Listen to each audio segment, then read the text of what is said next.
Hola, buenos días con todos y todas. A ver si me permiten un segundo, voy a compartir mi pantalla.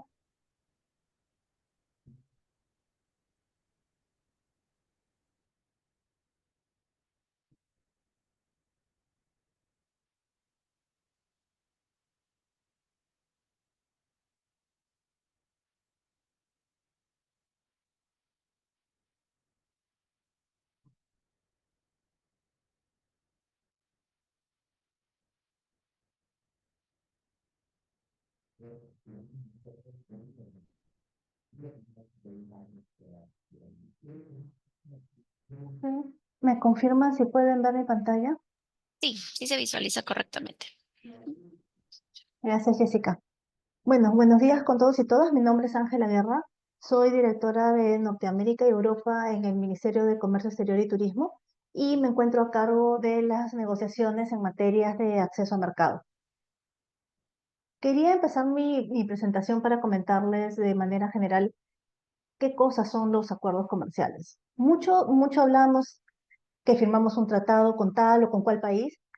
Sin embargo, creo que es importante aclarar que un acuerdo comercial es un compromiso internacional que celebran dos o más países y esto está regido por el derecho internacional.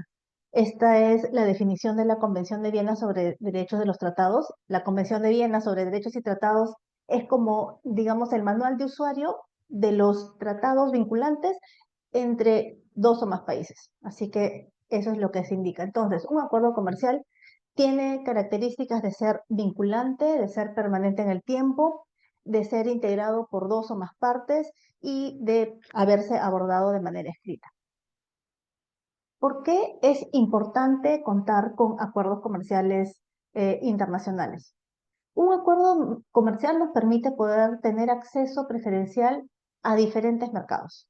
Por ejemplo, gozamos de preferencias comerciales, en este caso, con nuestros socios que otros países que no son parte del acuerdo no tienen. Eso nos pone en una posición mucho más ventajosa a nivel comercial frente a otros competidores. Permite la diversificación. eh, por ejemplo, ahora con una red más amplia de acuerdos, tú puedes venderle con preferencias, o sea, puedes venderle más barato a más países de los que antes le podías vender. Fortalece las cadenas de valor, establece reglas claras y permanentes, porque ya como les había comentado, los tratados definen disposiciones que son vinculantes, es decir, que son de obligatorio cumplimiento entre las partes, lo cual da una certeza jurídica al comercio internacional, permiten un desarrollo económico sostenible y además atraen inversiones. En esta imagen podemos ver de manera resumida la red de acuerdos comerciales que el Perú mantiene actualmente. Como pueden ver, es bastante amplia.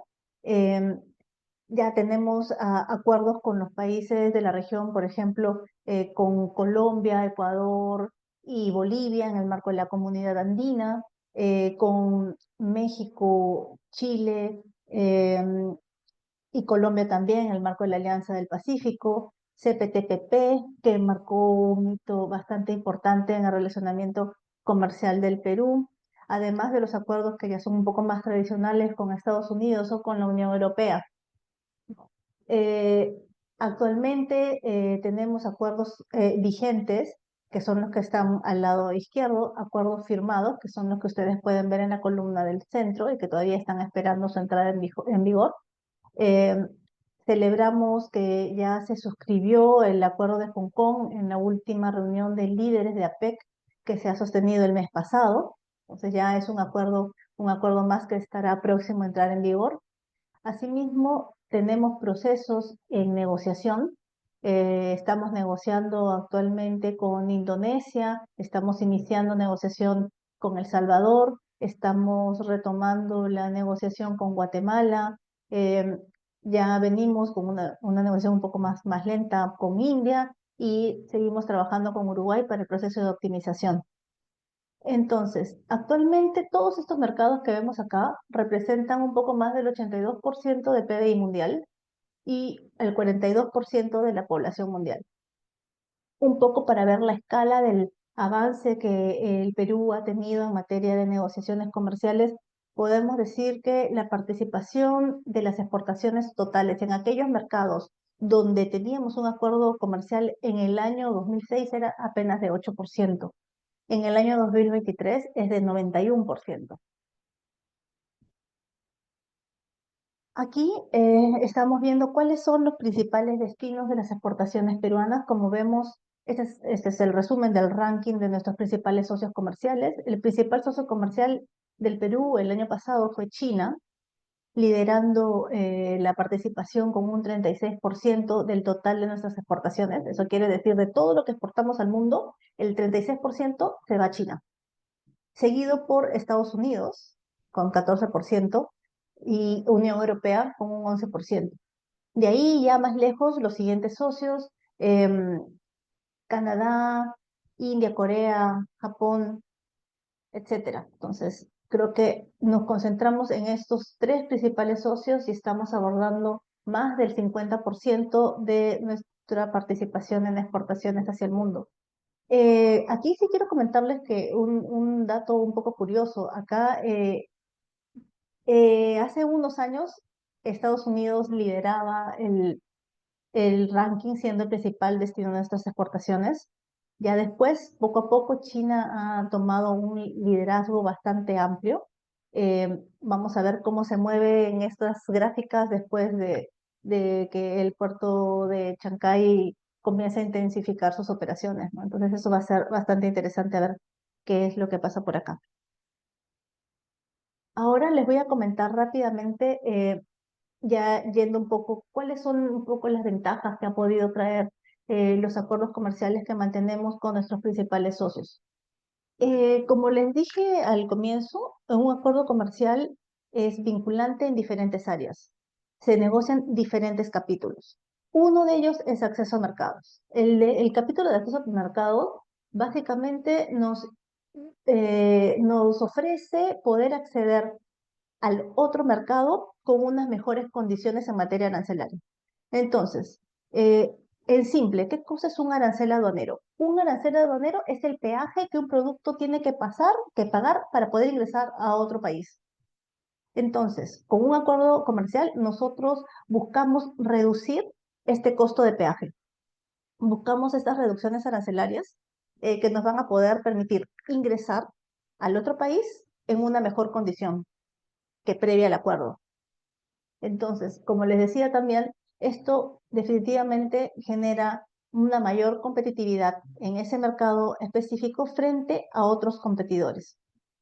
En el caso de China, por ejemplo, que es el principal socio comercial, nosotros podemos contar con mayores ventajas que un país que no tiene acuerdo comercial con China, ¿no? Entonces, esto es bastante importante a la hora de poder estructurar los costos. Entonces, acá un breve resumen de lo que es China. Para el Perú es un mercado enorme, con más de 1.400 millones de habitantes, tiene un PBI per cápita de 23.000 dólares, es el principal destino de nuestras exportaciones de cobre y harina de pescado, es el principal proveedor de acero, ¿no? De vehículos. eh, y bueno, las importaciones desde este país han crecido un 7% anual. Un poco la gráfica de cómo ha ido evolucionando el intercambio comercial entre ambas partes. Eh, Como vemos, las exportaciones, bueno, se han mantenido fluctuantes con China, pero siempre se nota una tendencia hacia el crecimiento.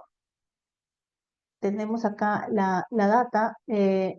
Nuestra balanza comercial en el caso de China es superavitaria, es decir, nosotros le vendemos más a China de lo que le compramos a China, ¿no? Entonces las exportaciones superan los 170.000 millones de dólares, mientras que las importaciones superan los 129.000 millones de dólares. Se han registrado más de 2.200 nuevas empresas exportadoras. Quiere decir que más de 2.200 empresas peruanas han logrado exportar a China después del acuerdo comercial, después de la existencia de este acuerdo. Antes del acuerdo, estas empresas, 2.200, no exportaban. Ahora lo hacen gracias al acuerdo comercial. Adicionalmente, se registran 950 nuevos productos exportados hacia este mercado. Nuevamente, estos 950 nuevos productos no se exportaban antes del acuerdo comercial. Recién a la luz del acuerdo han logrado exportar a China. El resumen de las preferencias arancelarias, como les había comentado, lo que nosotros negociamos en materia de acceso a mercados son reducciones y preferencias de este arancel, de este peaje que tienen que pagar los productos peruanos cuando quieren ingresar a otro mercado. Actualmente, el 94% de los productos que el Perú puede exportar a China ya ingresan al mercado chino sin pagar ningún tipo de arancel. Apenas el 0.7% cuenta con un tipo de preferencia arancelaria que no es una libertad de arancel total, pero esto es alrededor de 25 líneas arancelarias. ¿Cuáles son los principales productos que ingresan al mercado chino libres de arancel?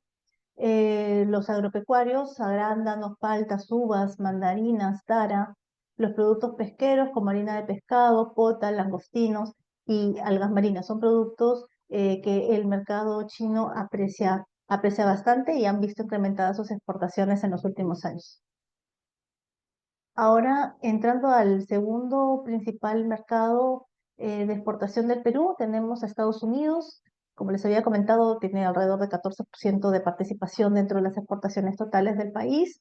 Es un mercado de más de 335 millones de habitantes, con un PBI per cápita de $82.000. Nuestro segundo socio comercial, el principal destino de nuestras agroexportaciones, el primer proveedor de polímeros del Perú y es un mercado que compra, es un crecimiento de sus importaciones de 5%. A nivel ya de intercambio comercial, vemos cuál es la tendencia de nuestras exportaciones, una tendencia ligeramente creciente en los últimos años. Em, Aquí en el comercio vemos que las importaciones desde Estados Unidos superan a las exportaciones de que Perú hace a Estados Unidos. Es decir, nosotros compramos más de Estados Unidos que lo que le vendemos. Ahora, el tema de la balanza comercial hay que verlo desde diferentes puntos de vista, ¿no? Muchas veces he escuchado de que, bueno, tener una balanza comercial deficitaria puede ser algo negativo. En principio yo no lo leo así necesariamente, no tiene que ser algo negativo cuando tú lo que estás consumiendo de este mercado son insumos que te permiten poder cubrir tu demanda de ciertos materiales para poder crear otros materiales, ¿no? Entonces, como habíamos dicho, Estados Unidos es el principal proveedor de polímeros, que es un insumo principal para la industria. En ese sentido, si tú estás comprando insumos, el tener un acuerdo comercial te genera también mucho más competitividad en tema de costos. En el caso de Estados Unidos, más de 9.200 empresas eh, han logrado exportar a este mercado gracias al tratado que tenemos vigente desde el año 2009. Más de 1.700 productos nuevos que antes no se vendían a Estados Unidos han logrado venderse a partir del acuerdo comercial.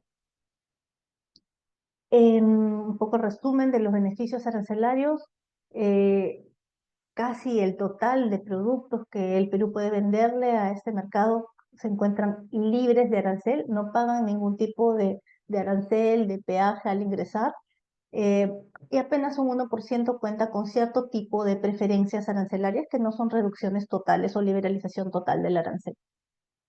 Entre los principales productos que ya a este momento pueden ingresar libres al mercado norteamericano, que dicho sea de paso, este año ha celebrado su quinceañero. El TLC con Estados Unidos este año ha cumplido 15 años. Em, Principales productos se encuentran, bueno, en el sector agropecuario, arándanos, uvas, espárragos, cafés y cacao. Y por el lado industrial, textil confecciones, las camisetas, camisas, hilos e hilados de algodón sobre todo. Por el lado de Canadá, el cuarto socio comercial del Perú, un mercado también bastante grande, 40 millones de habitantes, con un PBI per cápita de más de 59.000 dólares, el primer destino de nuestras exportaciones de oro, el primer proveedor de trigo, con un crecimiento de importaciones anuales del 4%. Acá vemos el intercambio comercial. Nuestra balanza comercial en este caso, es extremadamente superavitaria. Las importaciones apenas alcanzan los 11.000 millones de dólares versus los más de 39.000 millones de las exportaciones. Las importaciones se concentran básicamente en este producto, el trigo, que es insumo para toda la industria panadera eh, del Perú. Gracias al acuerdo comercial, más de 2.200 empresas han logrado exportar a este mercado y se registran más de 1.100 productos nuevos que antes no eran exportados a Canadá y gracias al acuerdo comercial pueden ingresar a este país. Por el lado de los beneficios que Canadá ofrece gracias al acuerdo, tenemos una liberalización de aranceles casi total. El 99% de productos peruanos pueden ingresar al mercado de Canadá libres sin pagar arancel y apenas un 0.2% de productos cuenta con algún tipo de preferencia, que no es necesariamente una liberalización total de aranceles. Esto es apenas 13 productos. Productos que ingresan libres a Canadá: la uva, el mango, el arándano, café, fresas, y por el lado también de textil confecciones, t-shirts, camisas, hilos e hilados, principalmente de algodón. El acuerdo comercial con Unión Europea. Unión Europea es nuestro tercer socio comercial, con un tamaño de mercado de más de 400 millones de dólares, millones de habitantes, un PBI per cápita superior a 41.000 dólares, el principal destino de palta, café y banano, el principal proveedor de productos farmacéuticos, con un crecimiento de sus importaciones de 3%, es un bloque comercial que compra, ¿no? Nuestro intercambio comercial, vemos una tendencia ligeramente creciente de las exportaciones. Acá nuestra balanza comercial es también superavitaria. En el caso de la Unión Europea, más de 5.300 nuevas empresas exportadoras han logrado ingresar al mercado europeo con todos los desafíos que eso implica gracias al acuerdo comercial. Más de 4.400 productos también han logrado ingresar gracias al acuerdo. En el caso de la Unión Europea, el 96% de productos peruanos no paga aranceles en ese mercado, apenas un 4% goza de algún tipo de preferencia arancelaria, que no necesariamente es una liberalización total de arancel. Los principales productos que se venden al mercado europeo son, por el lado de los productos agrícolas, las paltas, café, arándano, cacao, uva, y por el lado del sector textil confecciones, los t-shirts, camisas y los hilados, principalmente de algodón. Y bueno, antes de concluir y despedirme, bueno, agradecer su participación y decirles que cuando piensen en acuerdos comerciales también piensen en todos los beneficios que estos están ofreciendo al mercado peruano. No sé si tienen alguna pregunta o consulta. Muchas gracias por la ponencia, Ángela, sin duda bastante dinámica. Tenemos una consulta en el chat que indica qué requisitos tiene que tener una Cámara de Comercio para que otorgue certificados de origen. Bueno, seguramente esa es una pregunta que se va a aclarar en la siguiente ponencia, así que no voy a spoilear absolutamente nada al respecto y le dejo a mi colega Jennifer Olortegui que después de su presentación pueda responder. Sí, muchas gracias, Ángela. Entonces, vamos a continuar con la ponencia de Jennifer Olortegui Marqui, quien es directora de la Dirección de la Unidad de Origen, quien abordará el tema las reglas de origen y la certificación de origen. Adelante, Jennifer, por favor.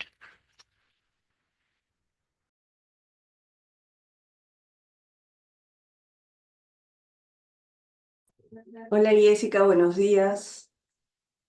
¿Puedes ver mi presentación? Sí, pero aún no en modo presentación. Está como en versión reducida. Ujú. Ok, perfecto. Ahora sí, Ok, perfecto. perfecto. Buenos días.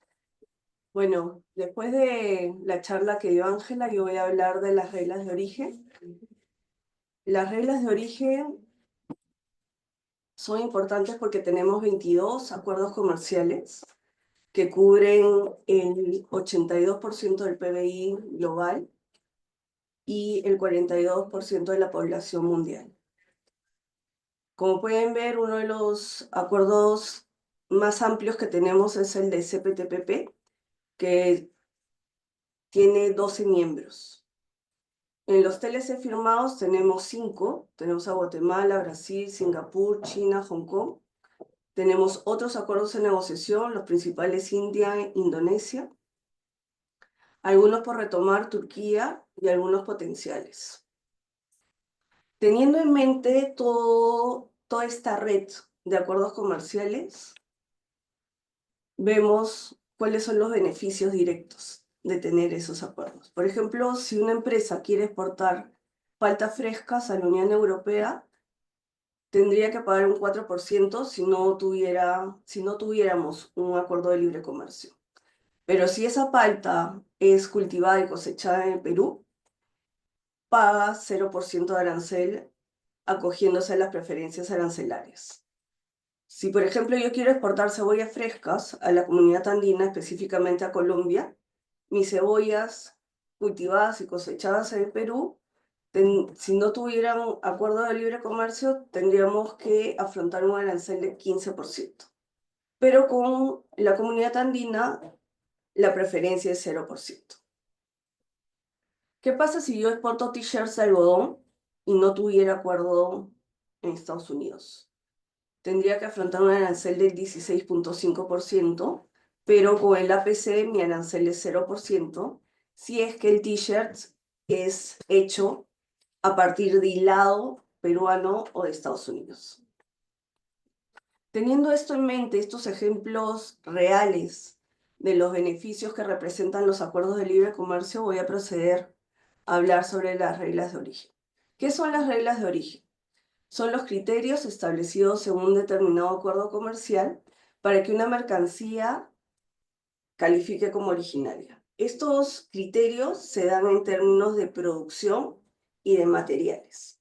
Si una mercancía califica como originaria, es elegible para beneficiarse del tratamiento arancelario preferencial de los acuerdos comerciales.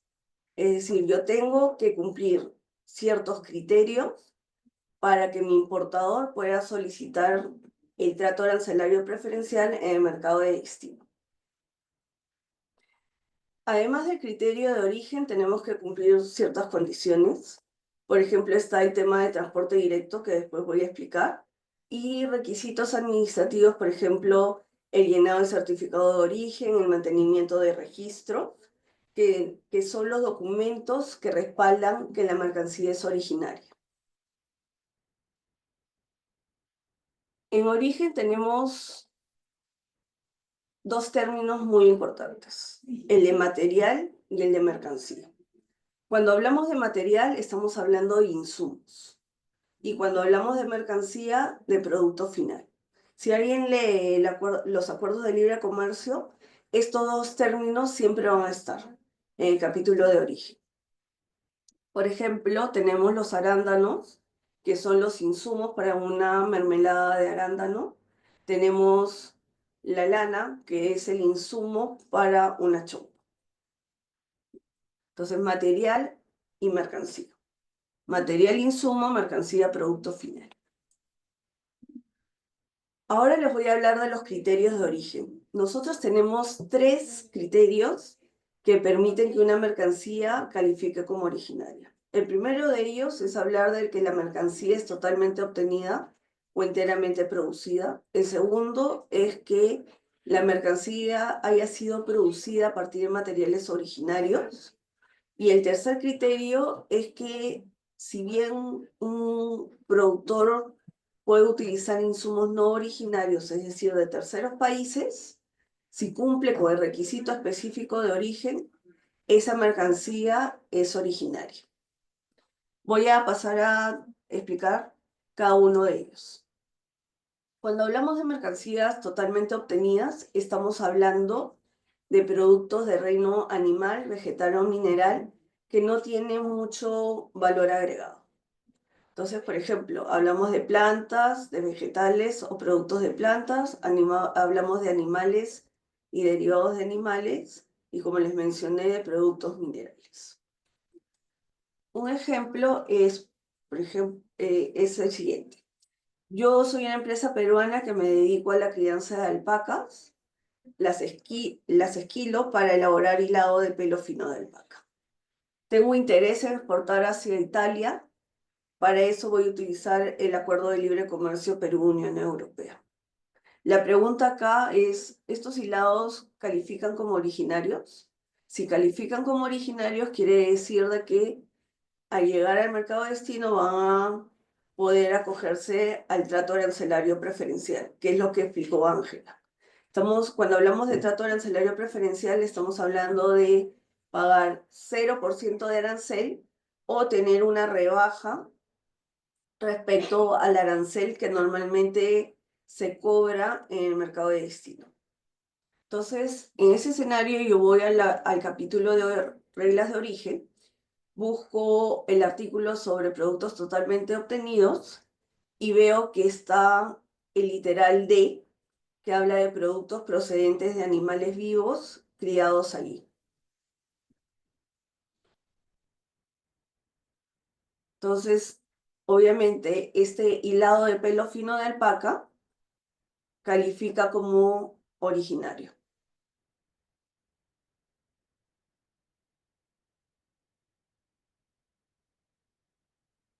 Luego tengo mercancías producidas exclusivamente a partir de materiales originarios. En realidad, esto es como una cadena. Yo voy a ver que cada insumo que intervenga en el proceso productivo sea originario.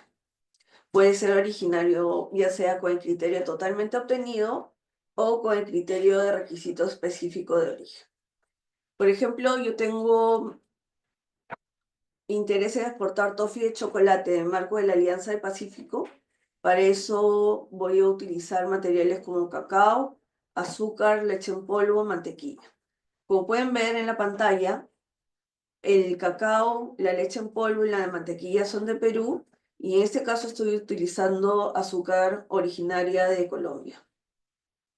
Okay.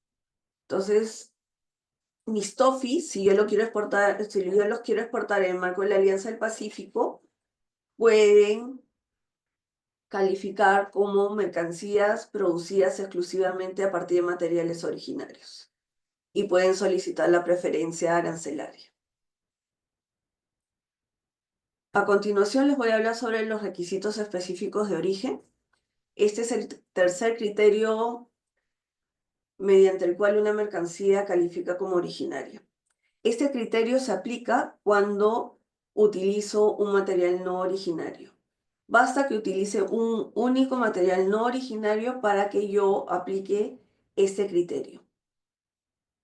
A diferencia de totalmente obtenido, que yo tenía una lista dentro de un artículo en el capítulo de origen, los requisitos específicos de origen los encuentro en un anexo al capítulo de reglas de origen.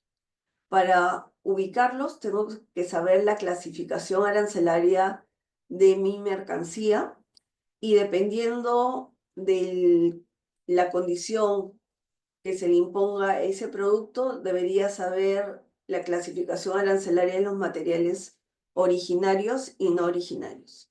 Cuando hablo de materiales originarios me refiero a materiales que son de los países del acuerdo, pero no quiere decir de que basta con que sean producidos en ese país.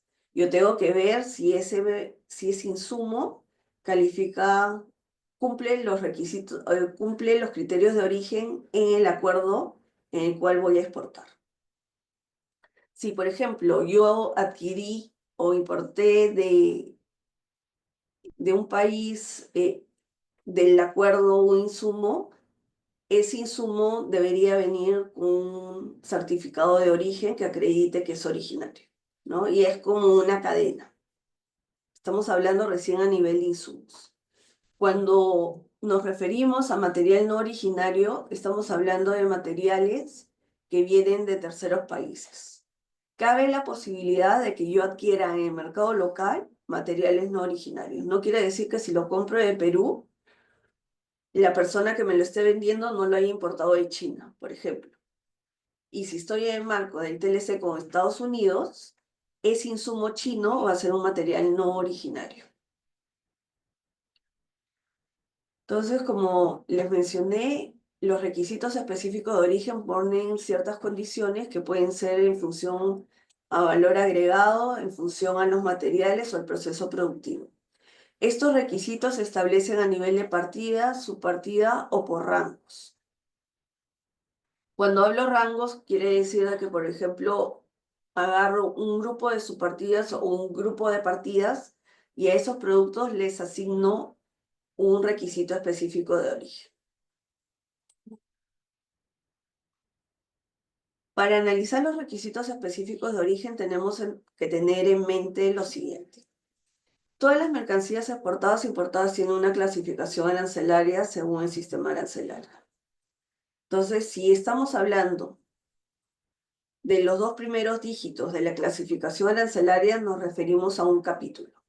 Los 4 primeros a una partida y los 6 primeros a una subpartida.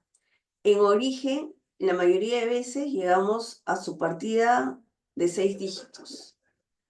A diferencia de acceso a mercados en que tenemos 2 o más listas arancelarias, en reglas de origen tenemos una única lista que todas las partes del acuerdo deben cumplir si quieren calificar como originario. Tenemos algunos ejemplos de clasificación arancelaria. Tenemos paltas frescas clasificadas en la subpartida 08, 04, 40. Tenemos jabón de tocador en la 340111. Tenemos hilados de pelo fino 510820 y bufandas de lana en la subpartida 621420. Si por ejemplo me preguntan en qué capítulo está el jabón de tocador, es en el capítulo 34. Si me preguntan en qué partida están los hilados de pelo fino, habíamos quedado que son 4 dígitos de izquierda a derecha, entonces sería en la partida 5108. Y si me preguntan en qué subpartida a nivel de 6 dígitos están las paltas frescas, sería en la 08, 04, 40. Acá tenemos algunos ejemplos. Por ejemplo, yo quiero exportar t-shirts de punto de algodón clasificados en la 610910. Para ello utilizo material no originario, sale de algodón sin cardar ni peinar, clasificado en la 5201. Mi requisito específico de origen, conocido como REO, es cambio de capítulo. Entonces lo que yo tengo que hacer es comparar los 2 primeros dígitos de la clasificación arancelaria y la mercancía versus los 2 primeros dígitos de la clasificación arancelaria del insumo no originario. ¿Sí? Cuando hablo de clasificación arancelaria, estoy hablando clasificación arancelaria de la mercancía versus clasificación arancelaria del insumo o de los insumos no originarios. Por ejemplo, acá vamos a explicar una situación en la cual el reo es cambio de partida. Como les mencioné, cambio de partida se refiere a los 4 primeros dígitos, comenzando de izquierda a derecha. Entonces comparamos la clasificación arancelaria de la mercancía versus la clasificación arancelaria del producto final. La partida de las preformas, que son estas botellitas, las que van a ser botellas, por ejemplo, esta es una preforma de la botella de Coca-Cola, está clasificada en la 3923. Los insumos, que son los PETs en pellets, que es el plástico, están clasificados en la 3907. Yo comparo 3923 versus 3907, como estoy comparando a nivel de grupo, veo que es distinta. No vayan a pensar de que, bueno, hay un 3, hay un 9, son iguales. No, como estamos hablando a nivel de partida, es el bloque de 4 primeros dígitos y esos 4 primeros dígitos los comparo. Al ser distintos, mi mercancía califica como originaria. Es decir, yo podría exportar la preforma con preferencias arancelarias. A nivel de su partida estamos hablando a 6 dígitos, entonces comparamos los lápices versus las minas para lápices. Comparamos la 960910 versus la 960920. Son distintos porque comparo todo el bloque y por lo tanto yo podría exportar mis lápices con preferencias arancelarias. Los lápices califican como originarios.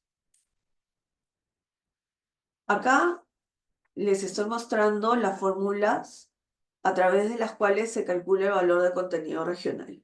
El mismo requisito específico de origen le indican si es que el producto está sujeto a un valor de contenido regional y en el texto encuentran la fórmula que deben aplicar. Es solamente tener los datos y aplicar las fórmulas. Acá tenemos 3 fórmulas que son calculadas, por ejemplo, la primera de ellas en función a los materiales no originarios, la segunda es en función a los materiales originarios y la tercera es en función también a los materiales no originarios, pero en vez de utilizar el valor FOB, utilizo el costo neto. Esta última fórmula se aplica para el sector automotor. La más utilizada es la primera, el método de reducción de valor o build down, en el cual se utiliza el valor de los materiales no originarios. Acuérdense que les había dicho que el valor de los materiales no originarios son aquellos insumos que vienen de terceros países. Por ejemplo, si estoy en marco del TLC Perú-Japón, un tercer país va a ser Estados Unidos. Puede ser incluso que ese insumo venga de Japón, pero si no ha calificado como originario, lo tengo que considerar como no originario. Tenemos otras disposiciones en el capítulo de origen. Yo les voy a explicar las más importantes, pero cada acuerdo tiene su particularidad. En la mayoría de los acuerdos tenemos lo que se denomina el de minimis, que es una flexibilidad que se aplica cuando una mercancía está sujeta a un cambio de clasificación arancelaria, pero hay insumos que no cumplen con ese cambio de clasificación.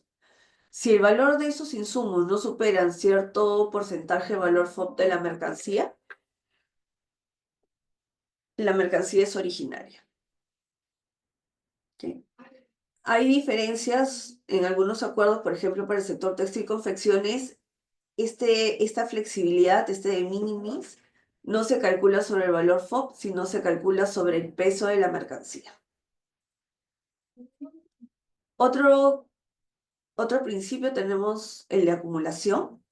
En la acumulación yo puedo utilizar insumos originarios de los otros países, de tal manera de que mi producto o mercancía califique como originario. Tenemos acá un ejemplo de un reo. Acá incluye la palabra excepto, y cuando en un reo tengamos la palabra excepto, quiere decir que todos los materiales que son considerados a continuación deben ser originarios de las partes. Es decir, por ejemplo, si yo quiero que mi mermelada de fresa califique como originaria, yo tendría que utilizar fresas originarias. Eso es lo que me dice esta regla. ¿Qué pasa si yo no tengo fresas? O sea, en mi país no existen las condiciones climáticas adecuadas para cultivar fresas. Yo puedo importar de mi contraparte. Por ejemplo, si estamos hablando en el marco de la Alianza del Pacífico, yo puedo importar de Chile las fresas, hacer la mermelada de fresas y ese producto calificaría como originario porque puedo utilizar insumos originarios de otros países, parte del acuerdo. Hay algunos acuerdos que me dan alguna flexibilidad adicional de utilizar insumos de otros países que no son parte. Por ejemplo, en la Unión Europea nos dan la posibilidad de utilizar insumos de países centroamericanos y de Bolivia. Luego tenemos las operaciones mínimas. Las operaciones mínimas son operaciones que no confieren origen, es decir, yo no puedo importar insumos o un producto casi terminado, hacerle un ajuste, algo simple y decir, por ejemplo, este producto ha sido producido en Perú, califica como originario. Tenemos que revisar en los acuerdos si es que hay una lista de operaciones mínimas. En algunos acuerdos existe esta lista, pero en otros la lista ya está incorporada en el requisito específico de origen. Otra disposición del capítulo de reglas de origen es el transporte directo. La mercancía debe ser transportada desde el país de exportación al país de importación, pero puede hacer caso que pasen por terceros países. La única condición que se pone es que esa mercancía permanezca bajo control aduanero y que no sean operaciones, que no estén sujetas a operaciones distintas a las establecidas en el acuerdo comercial. Entonces hay que revisar caso por caso qué es lo que permite el acuerdo. Cuando estamos hablando de que la mercancía ha sido almacenada en terceros países, acá la aduana por ejemplo, si estamos hablando de importaciones, la SUNAT va a pedir el documento de control aduanero. O en caso de nuestras exportaciones, si son almacenadas en tercero, lo más probable es que también pidan el documento de control aduanero. Pero si estamos hablando únicamente de tránsito, lo que te piden son los documentos de transporte para ver de que la mercancía realmente salió del país de origen con destino al país de importación. Cuando hablamos de mantenimiento de registros, quiere decir que no basta con que tu mercancía califique como originaria, no basta con llenar el certificado de origen, sino que tú tienes que tener en archivo los documentos que respalden esa condición de originaria. Entonces, por ejemplo, estamos hablando de facturas comerciales, de órdenes de compra, de órdenes de servicio. En caso de cosechas, por ejemplo, cuánta producción salió, dónde se realizó el cultivo, ese tipo de documentos. Porque, como voy a explicar a continuación, el país de destino te puede iniciar una verificación de origen, que quiere decir de que eh, el país de destino tiene una duda sobre el cumplimiento de origen de tu mercancía, es decir, consideran que el producto no debió recibir preferencias arancelarias y inician una investigación. Esa investigación te piden los documentos de respaldo. Si no los tienes o no son suficientes, niegan el origen a tu importador y obviamente el importador va a voltear al exportador a decir cómo arreglan el tema de los tributos pagados, porque el producto fue vendido bajo ciertas condiciones y las condiciones eran que fuera originario, que tenga un certificado de origen, pero si al final eres no originario, obviamente te van a cobrar esos aranceles. A continuación voy a hablar de certificación de origen. Los acuerdos tienen distintos esquemas de certificación. Son tres básicamente.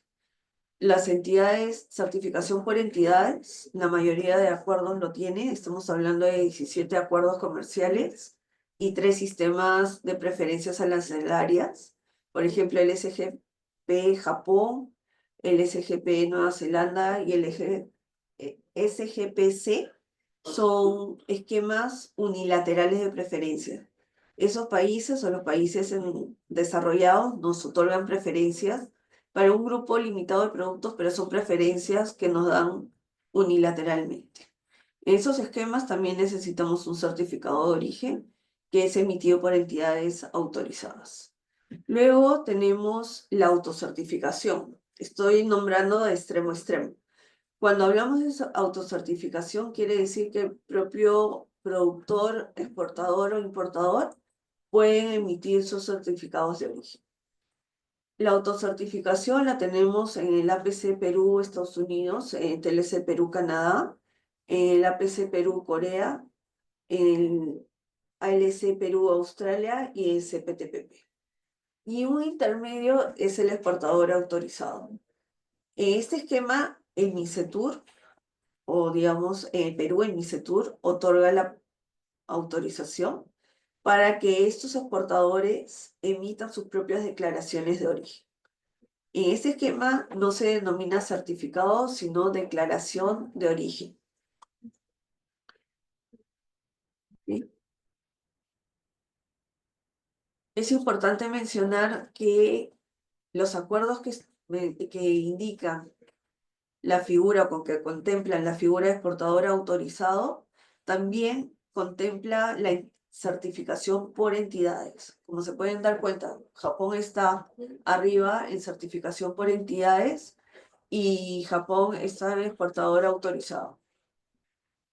Luego tenemos EFTA como certificación por entidades y luego exportador autorizado, Panamá, Costa Rica, Honduras, Reino Unido y Unión Europea. ¿Qué documentos certifican el origen de la mercancía? Los documentos que certifican son las denominadas pruebas de origen. Utilizamos esta etiqueta para hablar sobre certificado de origen y sobre declaración de origen. Como les mencioné, el certificado de origen es emitido por las entidades certificadoras o el esquema de autocertificación. Por lo general, cuando se habla de entidades certificadoras va a haber un formato específico. Cuando se habla de autocertificación no hay formato específico, sino información mínima que debe contener el certificado de origen. Y declaración en origen es la prueba de origen emitida por el exportador autorizado. Los acuerdos especifican cuál es la redacción que se debe incluir y todo el tipo de información que deben contemplar los exportadores que emiten una declaración de origen. ¿Qué pasa cuando yo quiero emitir un certificado bajo el sistema de certificación de origen por entidades? En este escenario son los gremios los que emiten los certificados, pero es a través de la UCE. No es cualquier gremio, son gremios autorizados por el MINCETUR que cumplen ciertos requisitos, digamos, que cuenten con funcionarios que tengan conocimientos sobre comercio, que tengan conocimientos de inglés, que tengan una profesión específica. Por ejemplo, tenemos ahí la lista que la podemos pasar a los interesados y el usuario debe ingresar al componente de origen de la UCE. Los requisitos es contar con una declaración jurada de origen aprobada para poder emitir el certificado, contar con copia digitalizada de la factura comercial y realizar un pago de 36 soles más IGB, que más o menos es 42 soles 40. A nivel nacional tenemos 22 entidades certificadoras en 18 regiones del Perú, lo cual cubre el 75% del territorio nacional. Como pueden apreciar, esta es la lista de entidades certificadoras. Hay algunas que tienen la posibilidad de emitir a nivel nacional, pero desde la sede autorizada. Si una empresa, por ejemplo, ubicada en Loreto, quiere que la Cámara de Piura le emita la certificación por origen, lo puede hacer, si es que tiene la autorización. Hay algunas entidades que solamente tienen autorización para emitir a nivel regional, es decir, aquellas empresas ubicadas por ejemplo, en Ucayali, solamente la Cámara puede emitir certificados de origen para esas empresas. Luego tenemos, como les mencioné, el tema del exportador autorizado, que es el segundo esquema, que es un intermedio entre certificación por entidades y autocertificación. Permite que un exportador con autorización, no es cualquier exportador, puede emitir un certificado, puede emitir una declaración de origen. Como les mencioné, el MICETUR es el que otorga esta autorización. ¿Cuáles son los beneficios de ser un exportador autorizado? Ahorro tiempo, ya no tengo que acudir a una entidad certificadora. Luego es un proceso ágil y virtual y nosotros como ministerio le damos asesoramiento desde que solicita la autorización hasta cuando emite la declaración de origen. Nosotros damos asesoría, pero también fiscalizamos.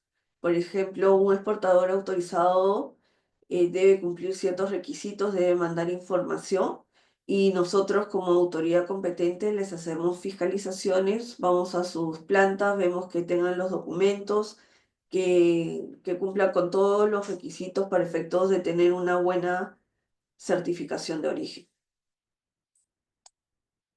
Luego tenemos el esquema de autocertificación, como lo mencioné, tanto el productor o exportador o importador, según el acuerdo comercial, como pueden ver en la tabla resumen, puede emitir el certificado de origen.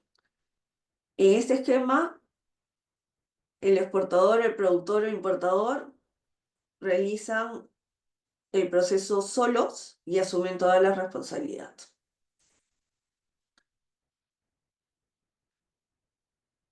Si yo quiero emitir un certificado de origen a través de entidades certificadoras, como les mencioné, tienen que ingresar a la plataforma BUCE. El primer paso es solicitar una declaración jurada de origen. Esa declaración, para tener esa declaración, tienes que elegir una entidad certificadora, que es un gremio. Completas la información respecto al productor, exportador y sobre la mercancía. Esta declaración jurada es un resumen de tu mercancía, cuáles son los insumos que utilizas, ya sean originarios o no originarios, cuáles son los valores, la clasificación arancelaria y cuál es tu proceso productivo, porque se tiene que juntar un flujograma para demostrar cuál es el proceso productivo. Luego, la entidad certificadora va a revisar la solicitud, aprobar o denegar la declaración jurada de origen. Paso 2 es la solicitud de emisión de certificado de origen.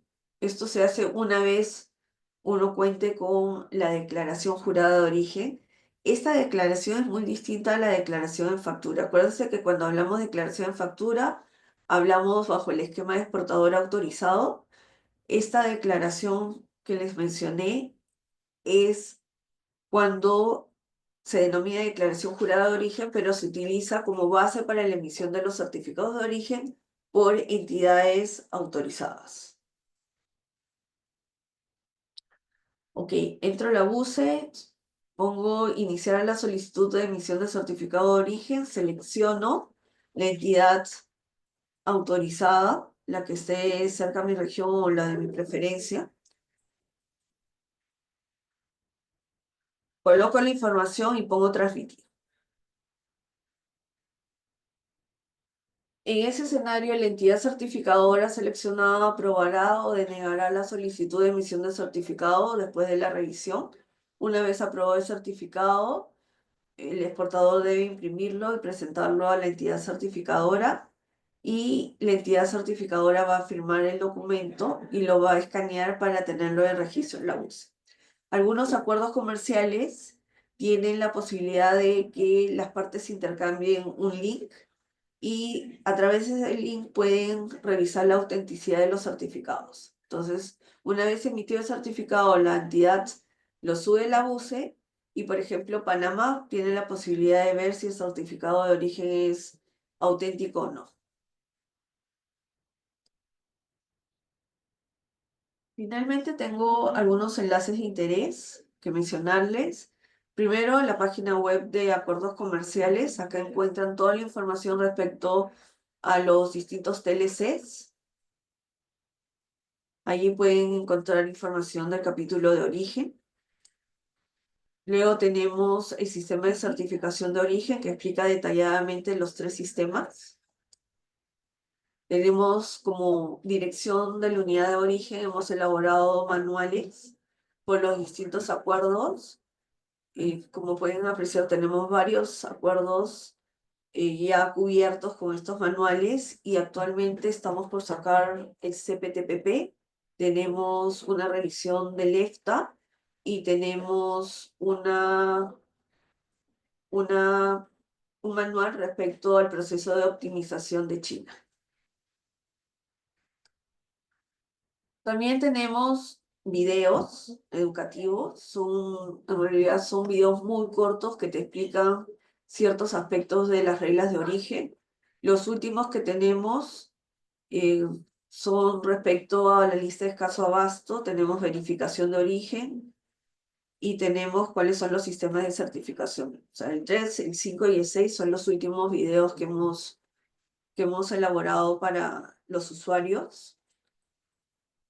Y finalmente les doy el correo de origen, que es el correo al cual pueden mandar consultas, y el anexo, que es el 1660, que estamos, a través del cual nos pueden contactar para cualquier pregunta respecto a sistemas de origen o cualquier consulta que tengan.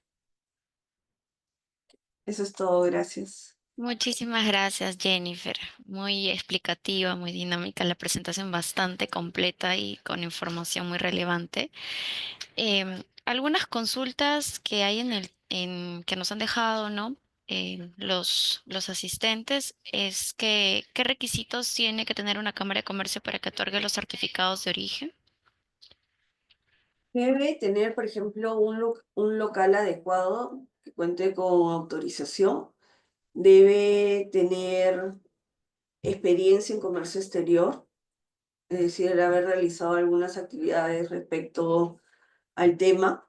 Debe contar con personal adecuado para emitir los certificados de origen. Este personal, como mencioné, tiene que tener cierto perfil profesional. Debe tener conocimiento básico de inglés. Y nosotros, si hay alguna entidad que quiera solicitar el permiso, se puede contactar con nosotros y nosotros le vamos a dar una lista detallada de los requisitos que debe cumplir y lo podemos guiar en la solicitud de autorización. Otra consulta indica que en medio de la ponencia se habló sobre los productos de hilado a Europa para justamente la acumulación de origen y mencionó como que el artículo 5, si podría detallar a qué normativa se refiere. El artículo 5. Lo menciona así. Básicamente lo que desea saber el asistente es a qué normativa se refiere con respecto a la acumulación de origen en los hilados. Ujú. Ese es el ejemplo. No le pueden dar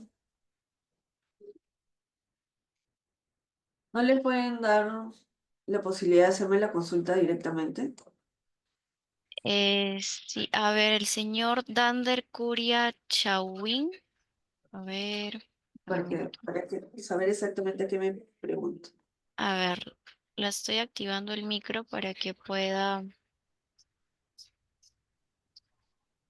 Sí, ahí está. Hola, buenos días. ¿Qué tal? Buenos días. Sí, buenos días. Tenía una consulta con respecto a la normativa sobre ahí donde dice el artículo 5 sobre productos sostenidos. ¿No? Quisiera saber a qué normativa se refiere. Allá, como mencioné, este artículo es parte del capítulo de reglas de origen. Por ejemplo, si estamos hablando de la Unión Europea, usted entra a la página web de acuerdos comerciales, selecciona la bandera de la Unión Europea, que es la que aparece acá, le va a mostrar un menú en la parte izquierda de la pantalla y selecciona textos del acuerdo. En textos del acuerdo va al anexo 2, que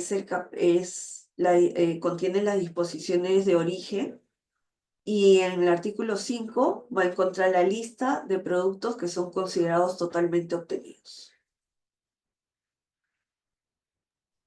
Ok, muchas gracias. Gracias. Otra consulta indica sobre las exportaciones que están autorizadas para emitir las declaraciones, sobre los exportadores que están autorizados para emitir las declaraciones de origen. Si podría detallar dónde se pueden averiguar los requisitos. Y claro, nosotros también les damos los requisitos, pueden escribir a origen@mincetud.gov.pe. Básicamente, nosotros pedimos que la empresa ya tenga experiencia exportadora. Le pedimos que haya registrado 10 exportaciones durante el año anterior a la solicitud de autorización. Pedimos requisitos respecto a que no tenga procesos de verificación negativos, que su representante legal tampoco tenga antecedentes. y hacemos la evaluación y otorgamos la autorización de hacer el caso. Ojo que esta evaluación también incluye, como tienen que haber una persona encargada de emitir las declaraciones de origen, implica la evaluación de un trabajador de la empresa, es alguien que tiene un vínculo laboral, que acredite que tiene cierto perfil profesional, que tiene conocimientos de inglés y conocimientos de origen, porque se le hace una evaluación respecto a la normativa de origen. Incluso nosotros, a solicitud del importador, del exportador, perdón, podemos otorgarle capacitación antes de la evaluación. Igual a las entidades que van a aplicar para la autorización para emitir certificados de origen, nosotros también capacitamos a los funcionarios antes de la evaluación. Gracias, Jennifer. Otra consulta indica, en el ejemplo que se mencionó sobre la exportación de mermelada, si el exportador está comprando azúcar de forma local, ¿cómo se asegura que el azúcar sea originario de Perú? Perdón, no escuché. Sí, ¿Cómo se asegura? Si sí, o está sea, comprando al mercado local, si el exportador está, ajá, si el exportador, bueno, exporta mermelada, ¿no? Y el exportador compra de forma local el azúcar, ¿cómo se asegura que el azúcar sea originario de Perú? tendría que hablar con su proveedor para que le digan exactamente de dónde adquiere ese insumo. Si, por ejemplo, lo trae de Colombia, tiene que venir con un certificado de origen. O si lo traen de Guatemala, saber, como no tenemos ahorita acuerdo vigente con Guatemala, no necesitas, no puedes, es considerado un no originario, ¿no? Pero depende, ¿no? el- Tiene que haber un trato entre privados respecto a que el proveedor le va a otorgar una constancia o una prueba de origen. Caso de Colombia, ya sea a nivel de Alianza del Pacífico o de Comunidad Andina, se otorga un certificado de origen. Y ese certificado de origen lo puedes utilizar. Pero ojo, esto es bien importante. Si yo, por ejemplo, quiero exportar a la Alianza del Pacífico y quiero que mi mercancía califique como originaria y una exigencia es que el insumo, que el azúcar sea de las partes, yo debo demostrar que ese azúcar es originaria utilizando un certificado de la Alianza del Pacífico. No podría presentar un certificado de la Comunidad Andina para acreditar que el azúcar es originaria si mi mercancía se va a coger en el marco de la Alianza del Pacífico. O sea, no podemos, a lo que voy es que no se puede mezclar acuerdos comerciales. Siempre es un único acuerdo y nos regimos con las reglas de ese acuerdo. Muchas gracias, Jennifer. También hay una consulta sobre los precios de las certificaciones y nuevamente, por favor, podrías mostrarlo. Sí. Estamos hablando de 36 soles más IGB, que es 42 soles 40. Hay algunas regiones en las que no cobran IGB, entonces sería 36 soles. Acá está. Ese pago se lo hacen a la entidad que han elegido para emitir el certificado de origen. En la UCE no hay una pasarela de pago, entonces ese pago lo tienen que hacer directamente a la entidad.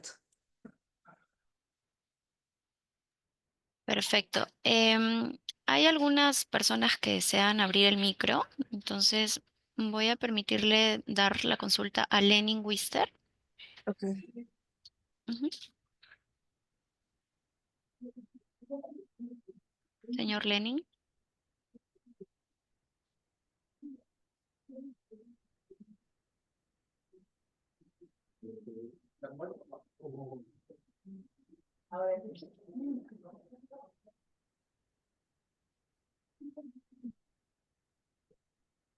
Bueno, entonces pasamos a la siguiente consulta, que sería la señorita Beatriz Winstanley,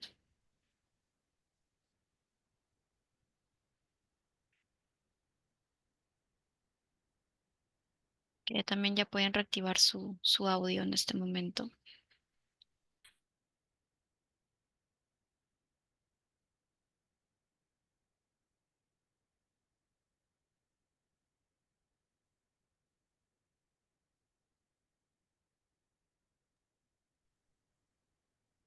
Y no, creo que tienen dificultades, pero sí tenían la mano alzada. Bueno, muchísimas gracias, Jennifer. La explicación ha estado bastante detallada. Recordarles a los asistentes que tanto las presentaciones de la primera ponente de Ángela Guerra como la de Jennifer Olortegui les van a ser enviadas a los correos que han registrado en el link de asistencia. Agradecerte, Jennifer, por la ponencia, agradecerles a cada uno de ustedes por su tiempo, por su participación, por su puntualidad. Y bueno, una vez más voy a dejar el link de registro de asistencia en el chat de Zoom para que puedan consignar sus correos correctamente para nosotros poder remitirles tanto la grabación como las presentaciones. Muchas gracias con todos. Que tengan buen día. Gracias.